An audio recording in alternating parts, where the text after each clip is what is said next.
Morning, welcome back to my channel Susmita's lifestyle. আজকে হচ্ছিল 9 তারিখ। যারা কিনা আমার আগের ভিডিও দেখেছো তারা জানো যে আজকে আমার একটা বাজেট ফ্রেন্ডলি ট্রিপে যাওয়ার কথা ছিল, কিন্তু সেই আবার কোনো মতে সেই প্ল্যানটা ক্যান্সেল হয়েছে। দেখা যাক, যে আবার প্ল্যান হয়েছে কিন্তু সেটা হচ্ছে আবার এই মাসের লাস্টের দিকে। জানি না যে এটাও হবে কি হবে না, তো দেখা যাক কি আদৌ হয় কি না হয়। এটা নিয়ে প্রচন্ড চাপে আছে, যেতেও ইচ্ছা করছে যেতে পারছিও না, কি জানি কিসে এত বাধা হচ্ছে। যাই হোক, তো আর বেশি দেরি করবো না। আজকে অলরেডি আমি ঘুমতে করতে অনেক লেট করে ফেলেছি, 10টা বেজে গেছে। তো চলো আর বেশি দেরি করবো না, আজকে দিনটা শুরু করি। মা এখানে করছে আজকে পোলাও বানানোর সব সরঞ্জাম, তাই তো? মা আজকে হঠাৎ পোলাও বানানোর ইচ্ছাটা কেন হলো? অনেকদিন বানাইনি তো, ওই জন্য ইচ্ছা বানানো। ওখানে আমি পনিরের তরকারি করছি আলু দিয়ে, আর এখানে আমি পোলাও বানাচ্ছি। এখন আমার কিছু মেশানো হয়নি, আমি আগে ভাতটা করে নিচ্ছি, তারপরে আমি সব মেশাবো। আগে খুব বেশি বানানো সব কিছু, ফ্রাইড রাইস পোলাও বিরিয়ানি আমরা বাড়িতেই বানাই। তাই তোমাকে একটা দোকান খুলে দেবো তাহলে?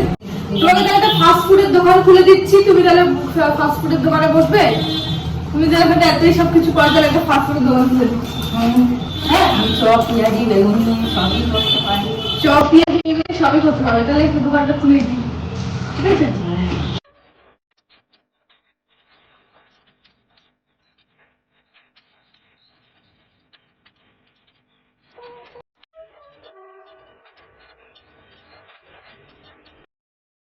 লাঞ্চ করা কমপ্লিট হলো, এই জাস্ট লাঞ্চ করে আসলাম, খাবারটা আর দেখালাম না।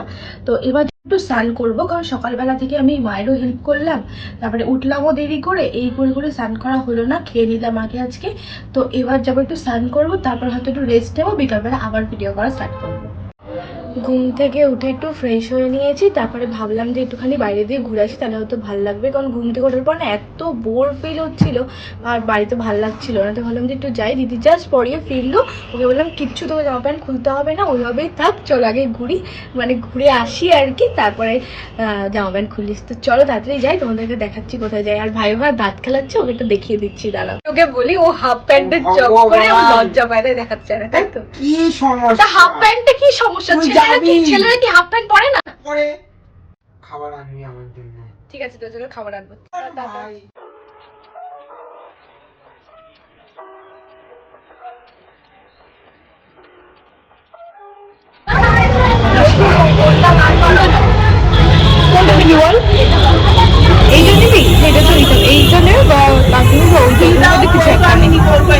এখন আমি এসেছি মধ্যমগ্রাম কালীবাড়িতে, এখানে একটু পুজো দিয়ে নেবো। দিদি ওখানে জিনিসপত্র কিনবো, তারপরে পুজো দেবো, তারপরে হয়তো এখান থেকে কিছু একটু খেয়ে নেবো।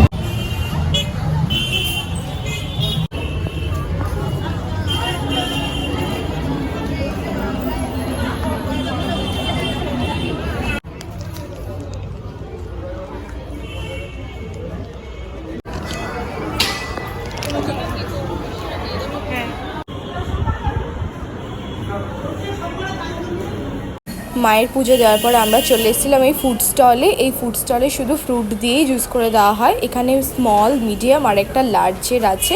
স্মলেরটা বেশি প্রাইস নেয় না, হয়তো 50 বা 60 রুপিস। এই যে নিয়েছে আমাদের পাশে, আর আমরা যেটা নিয়েছিলাম ওটা পড়েছিল 80 রুপিস। ওটা আমরা ব্ল্যাক কারেন্ট নিয়েছিলাম। দেখতেই পাচ্ছ আমি কি করতে হয়, দুটো ফোন দিয়ে ভিডিও করতে হয়। এই যে দিয়ে দিয়েছে আমাদের ব্লুবেরির কি ফ্রুট জুস, তাই তো? ব্লুবেরি ফ্রুট জুস পড়ে যাচ্ছিলাম আমি। ও ব্ল্যাক কারেন্ট, সরি। এটা খেয়ে দেখ কেমন খেতে। এখানে কিন্তু প্রচুর ক্রাউড হয়, দেখতেই পাচ্ছ, মানে অনেক ক্রাউড আছে।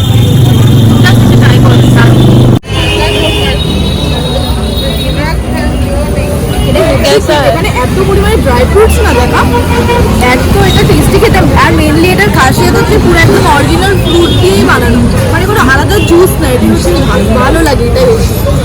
যদি এটা কেউ খেতে চাও তাহলে কোথায় আসতে হবে? মধ্যমগ্রামের বসুনগরের 3 নম্বরের অপোজিটে, 1 নম্বর গেটের অপোজিটে, ভুলবার লোকেশন বলছি। তো চলো এটা খাওয়া যায়। রুশিক খাওয়ার পর দিদি বলছে একটু মোমো খাবে, ওই জন্য খোসলা ইলেকট্রনিকের নিচে যে মোমোটা আছে এই মোমো স্টল থেকে ও মোমোটা বেশি খায়, তাই না? এই মোমোটা বেশি টেস্টি বল সব জায়গা থেকে। হ্যাঁ, ওই মোমোটা খাবে, তারপর এখান থেকে আমরা আর কিছু খাবো না, এবার বেরিয়ে যাবো। সারাদিন প্রচুর খাওয়া হয়ে গেছে। এখন চলে যাচ্ছি বাড়ি, কারণ যতক্ষণ বাইরে থাকবো এ বলবে এটা খা সেটা খা, এই খেতে খেতেই সময় চলে যাবে। আর একদিন ফুলের পেঁপে খেতে যাবো, যাই হোক কিছু কর, ভালোই লাগছে। তো এবার বাড়ি যাই, আর বাইরে থাকবো না। চলো বাড়ি যাওয়া যাক। বাইরে টেন্ট খাটিয়ে থাকবো, তুই থাকিস, আমি বাড়িতেই থাকবো। আজকে আমাদের পুজো দেওয়ার করতে যাওয়ার কথা ছিল তো, হ্যাঁ, কিন্তু আমরা তো যেতে পারিনি কোনো একটা কারণের জন্য, তাই তো। কিন্তু আমি ঠিক গেছি আজকে, পুরো একদম আনপ্ল্যান্ড গেছি, যেন কোনো প্ল্যানই হয়নি, কিন্তু হুট করে গেছি, ভালো লাগছিল না বলে। তো দেখছি সত্যি আমি পুজো দিয়েছি আজকে। এবার দিদি বললো চ, হ্যাঁ দিলাম তো। ওই দেখো তো বললো কেন, আমি কার নামে দিয়েছি নামে বললে কি হবে? না, কিন্তু পুজোর প্রসাদ কাল দেবে, আজকে পুজো হয়নি। কখন হবে? রাত্রে। হ্যাঁ, বুঝেছো? আমারও যাওয়ার ইচ্ছা আছে, সামনে শনিবার যাবো, ঠিক আছে। আজকে একটা প্রবলেম হয়ে গেছে, ওই জন্য যাওয়া হলো না, কিন্তু তোমার সাথে সামনে শনিবার যাবো, ঠিক আছে। বন্ধ করো, সকাল খুলে রেখেছে। আর এই দুটোকে দেখো, এই মুখ ঢাকিস না, এরা বাড়িতে এসে ফ্রেশ হয়ে নিয়ে একটু স্কিন কেয়ার করে নিয়েছি। পুরো মুখের মতো দেখো কিচ্ছু নেই, কিন্তু একটা পিম্পল বেরিয়েছে। আসলে পুজোর পর থেকে এত পরিমাণে বাইরের খাবার খেয়েছি, এত পরিমাণে স্ট্রিট ফুড খেয়েছি, তারপরে মানে কি বলবো, প্রচুর খাওয়া দাওয়া হয়ে গেছে। তো সেই কারণের জন্য এরকম একটা দুটো দেখা দিয়েছে। তো এবার কি করব, আর এরকম আমি খাবার দাবার খাবো না এত বেশি। এবার একটু লিমিটে চলবো, একটু হেলদি খাবার খাওয়ার চেষ্টা করবো, যেরকম আগে চলতাম আর কি।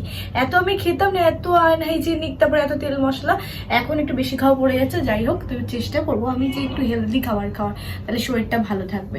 তো চলো আজকের ভিডিওটা এখানেই এন্ড করছি। যদি ভিডিওটা ভালো লেগে থাকে তাহলে do like, share and subscribe. Subscribe করার আগে একটা কথা আমি বলে দিচ্ছি। এই ভিডিওটা করার আগে আমি অন্তত 2-3 বার তো ভেবেইছি যে ভিডিওটাকে আমি করবো, আবার ভিডিওটাকে করবো। কারণ কি, যখন ডিমোটিভেট নিজের ফ্যামিলি থেকেই হই না, তখন অনেকটা পরিমাণে লো ফিল হয়।